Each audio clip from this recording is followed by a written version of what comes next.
మెదక్ జిల్లా కొల్చారం మండలం నైని జలాల్పూర్ గ్రామంలో నీళ్లు రావడం లేదని గ్రామస్తులు ఖాళీ బిందెలతో నిరసన తెలిపిన కథనం ప్రకారం తక్షణమే స్పందించిన అధికారులు ఉదయం నుంచి సాయంత్రం వరకు ఆర్డబ్ల్యూ శ్రీకాంత్, పంచాయతీ కార్యదర్శి మౌనిక, మిషన్ భగీరథ అధికారుల ఆధ్వర్యంలో శరవేగంగా జేసీబీ సహాయంతో గ్రామ పంచాయతీలో గల వేరొక బోర్ నుంచి పైపులను తీసి పనులు ప్రారంభించారు. అధికారులు ఎల్లవేళలా ఇలాగే స్పందించి గ్రామానికి నీళ్ల కొరత ఇబ్బందులు కలగకుండా చూడాలని అధికారులకు గ్రామస్తులు ఈ సందర్భంగా ధన్యవాదాలు తెలిపారు. ఈ కార్యక్రమంలో మిషన్ భగీరథ లైన్మెన్లు మల్లేశం యాదవ్, కుమార్ స్వామి, మల్టీపర్పస్ వర్కర్ ఎల్ఎం శ్రీహరి గ్రామస్తులు పాల్గొన్నారు.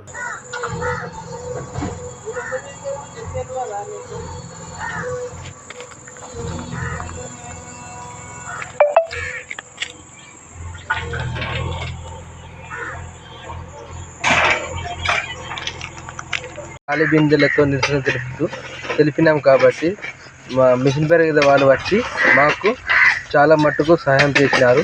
ఈ 3P మోటార్ లైన్ తీసుకొచ్చి అక్కడ దించినారు. వాళ్ళు వచ్చి పొద్దున్నే వచ్చి చాలా తొందరగా వచ్చి మాకు అధికారులు వచ్చి అందరూ గ్రామంలో ఉండే అధికారులు అందరూ వచ్చి చాలా తొందరగా పని అయ్యేటట్టు చేసినారు.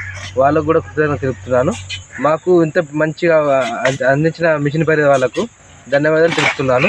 ఇంత మంచి వచ్చినందుకు తెలిపిన మిషన్ భగీరథ వాళ్ళకు మరి మేము కూడా వాళ్ళతో పాటు నడిచి ఇంకా ముందు పనులు చేపించుకుంటామని కోరుకుంటున్నాను. నైని జలాల్పూర్ గ్రామస్తులు.